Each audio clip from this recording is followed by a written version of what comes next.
Explain to us why you have these views, David, because you have a very deep religious belief. Well, I do. I don't think there's any big deal here. Most of humanity throughout most of history have believed this, believed it on the basis of scientific evidence, believed it on the basis of how do we assign gender to people. When I use the word gender, I use it in the same as sex, assigned at birth.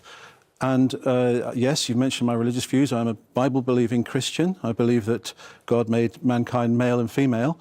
And I believe that this is extremely important to us as a nation, as a generation, that we uphold this truth. But Dr. Can I just say, this truth, whatever you deem to be the truth or whatever, in today's world, this ain't going to change, right? It's not going to change. You've lost a job over all of this. Why don't you, let's start with the easiest option first. Why don't you just go, yeah, whatever, you mightn't believe it or not, but why don't you just tick a box and save your job? Well, first of all, it would be dishonest for me to do that. I would be, and lying is sinful. It would be sinful before God. And secondly, it's the same thing, isn't it? I do not believe it. And if we have no doctors... Do you medically not believe it? I medically not believe it.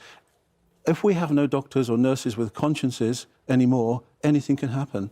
We have to be allowed to have a conscience when we work as doctors and nurses, even if we disagree with each other on some things. What about somebody who has had the full transgender surgery and believes that they have changed their sex, maybe from male to female, female to male, and they are living as that person? They have the right to Would tell me... Would you still not call them by the gender that they prefer? They have the right to call themselves by whichever gender they wish, but as a Christian, I believe that gender is assigned at birth and that God made them male and female and that this cannot be changed. Monroe, assigned at birth, you were assigned a gender at birth, but you believed that was the wrong gender, yes. Right?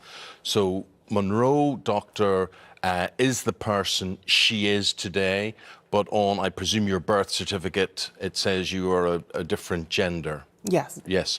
Now, doctor, do you have a problem with that? Monroe is comfortable in her own skin, who she is, what she is. Would you actually say to her, I don't recognise that? Can I actually just say surgery doesn't actually have a bearing on how far someone is with their transition.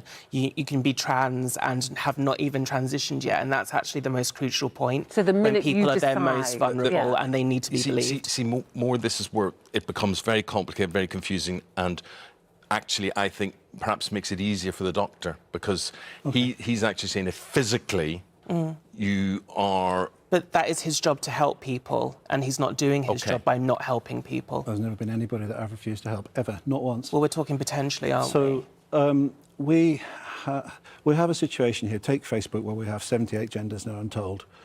Now, when gender becomes indeterminate, you can have 7 billion genders, or you can decide, or you can believe that gender is assigned at birth. Now, if gender is assigned at birth, it follows automatically that gender cannot change. It cannot change. It's impossible. Gender identity. You're confusing that with sex. So you're talking medically and physically. I'm talking medically and physically as well. It's recognised within medical practitioners that this is the process and this is how you help trans people. And this guy is saying, no, I'm not going to help people because I don't want to refer to them how they are because of my religious beliefs. If this is his religious beliefs, then he should not be in the field, and he was right to lose his job. You can't write off Christianity or religion just like that.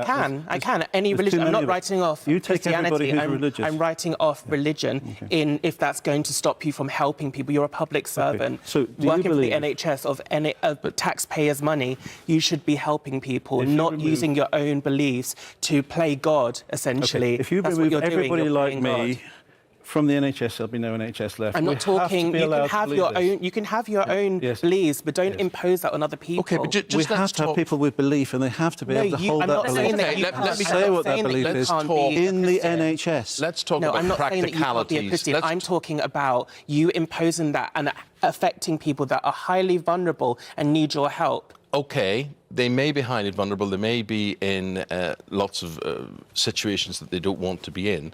84% of young trans people are either self-harming or have attempted suicide. What he's saying is, I suppose there has to be some order to things. And when you look back, I mean, how does genealogy continue? How do records be kept when someone... We're talking about gender identity, we're not talking about biological sex. Gender and sex are the same.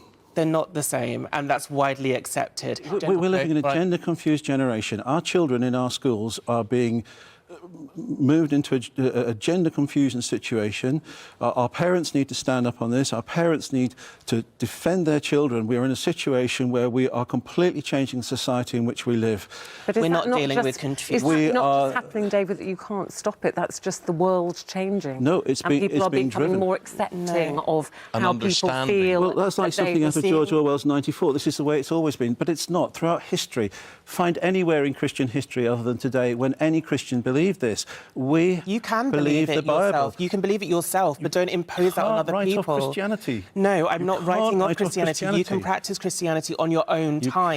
You have cannot be a public servant and from your point, where men and women do not have a conscience. Yeah. We this is have purely, to have a conscience to practice medicine. No. Okay. You can have a conscience, but you also signed an practice of ethics this is to is this serve something people and not just purely, the ones you choose. Monroe, please, is this based purely on a religious belief as opposed to a scientific It's bigotry. belief? Thank you. By God, I cannot go along with that. Well, but it is bigotry. Thank you very much. We'll give you the last word. Sorry, I've lost a track. Is it science? I believe that science is very... I believe that when the science I studied at primary school on anatomy was very clear. The science I studied on genetics was very clear. Yes, but the anatomy hasn't changed and the genetics haven't changed. Society has.